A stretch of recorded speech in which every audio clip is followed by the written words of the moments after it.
For eigenvalue eigenvector, first we have to write characteristic equation of given equation A. That means what? Determinant of A minus lambda equals to 0. It means what?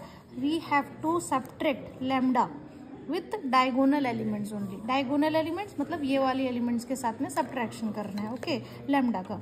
इसी को हम short में आप चाहो तो इसको simplify भी कर सकते हो. सिंप्लीफाई नहीं किया तो इसी को हम क्या लिख सकते हैं? Lambda cube minus S1 lambda square plus S2 lambda. देखो निगेटिव पॉजिटिव, पावर कम हो रही है. पहले 3 पावर थी, अभी 2 पावर हो गई, अभी 1 पावर हो जाएगी. Now determinant of A equals to 0. Okay now S1 means what? S1 means diagonal element sum. तो डायगोनल एलिमेंट्स क्या है? 1 2 3. तो हमने यहाँ क्या लिख लिया? 1 2 3. तो ये कितना हो जाएगा आपका? 6. इसी तरीके से S2 मतलब होता है sum of minors of diagonal element. Okay तो माइनर्स कैसे निकालना है? फर्स्ट आपको क्या करना है? 1 का माइनर क्या होगा? ये और ये करो तो कितना आएगा? 2 1 2 3. फिर बीच में ओनली प्लस सिंबल लगाना है. तो इस तरीके से आप, मैं जैसे इरेज कर रही हूँ ऐसे आप भी इरेज करो. एंड देन अब ये वाला कट कर दिया तो आपको क्या मिलेगा? 1 -1 2 3. ओके फिर यहाँ पे इसको आप इरेज कर दो एंड देन लास्ट इसको और इसको. तो आपके पास क्या एलिमेंट बच गया? 1 0 1 2. इस तरीके से. ओके तो ये हमने इसको इरेज कर दिया. तो ये होता है. तो जब आप इसको सिंप्लीफाई करोगे तो इसका वैल्यू कितना मिलेगा आपको? S2 is equal to 11. Okay so now ये वैल्यू हम पुट कर देंगे एंड लास्ट में डिटर्मिनेंट. ओके तो डिटर्मिनेंट का वैल्यू आप कैलसी से निकाल सकते हो. कैलसी से कैसे निकालोगे? ये देखो, आप कहाँ जाओगे? मोड सेटअप में जाओगे एंड देन 6 नंबर है यहाँ पे मैट्रिक्स. इसमें हम 1 नंबर चूज करेंगे एंड ये 3/, क्योंकि आपका ये 3/3 का है तो हम यहाँ पे चूज करेंगे 3/3 1 नंबर. ये वैल्यूज क्या दिए है? 1 0 -1. आप पुट करते जाओ. 1 equal to 0 equal to -1 equal to 1 equal to 2 equal to 1. ये सब दिया हुआ है यहाँ पे ना. 2 इक्वल टू 2 इक्वल टू 3. हमने डेटा फीड कर लिया. नाउ हम क्या करेंगे? शिफ्ट बटन दबाएंगे एंड मैट्रिक्स. यहाँ पे 7 नंबर पे डिटरमिनेंट लिखा है इसलिए 7 नंबर प्रेस करेंगे. फिर से शिफ्ट दबाएंगे एंड मैट्रिक्स. हमने डेटा कहाँ सेव किया? मैट्रिक्स ए, जिसका नंबर क्या है? 3. सो दैट हम 3 प्रेस करेंगे, ऐसे ब्रैकेट क्लोज करेंगे. आंसर आ गया. कितना आ गया आपका आंसर? 6. तो ये वैल्यू हम यहाँ पे पुट कर लेंगे. नाउ ये वैल्यू हम पुट करेंगे इस इक्वेशन नंबर 1 में. तो क्या आएगा यहाँ पे?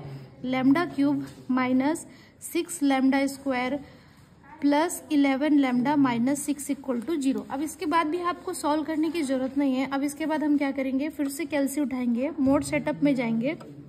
5th नंबर है इक्वेशन का. अभी हमारा इक्वेशन का पावर कितना है? 3. तो हमारा 3 कहाँ पे दिखाई दे रहा है? 4. तो हम 4 नंबर चूज करेंगे.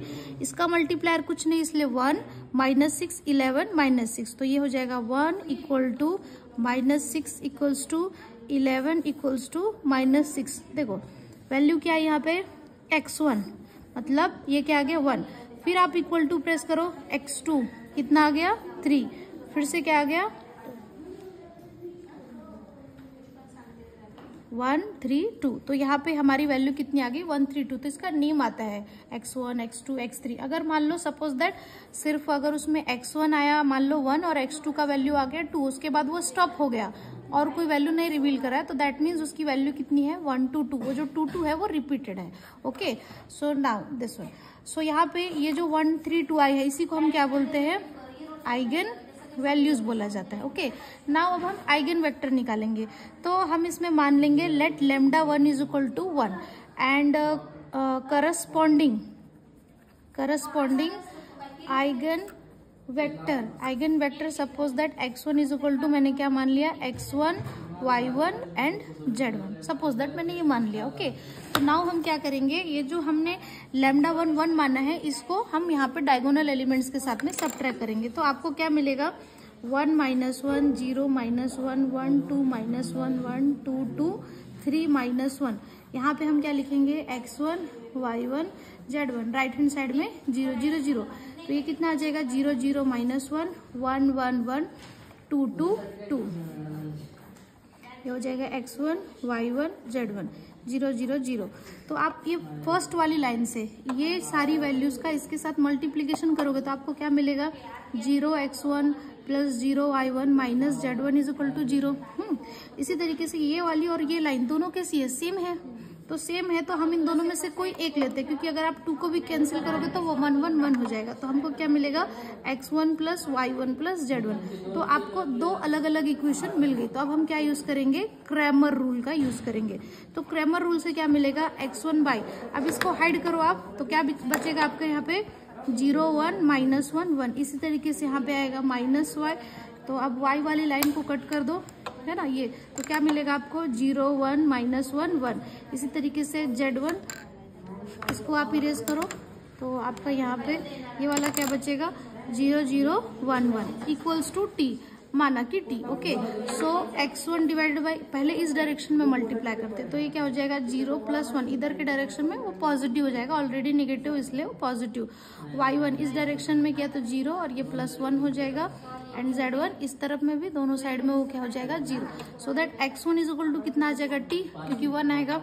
इसी तरीके से y1 कितना आ जाएगा माइनस t, एंड z1 कितना आ जाएगा 0। तो आपका फर्स्ट आइगन वेक्टर कितना आ गया, t को बाहर निकाल दे तो 1 माइनस 1 0। आए समझ में। सिमिलरली आप किसके लिए निकाल सकते हो, लैम्डा 2 के लिए आप x2 निकाल सकते हो, लैम्डा 2 के लिए, एंड लैम्डा 3 के लिए भी आप x3 निकाल सकते हो। आए समझ में। तो आप उसको ट्राई करना, अगर आंसर गलत आए तो मुझे बताना।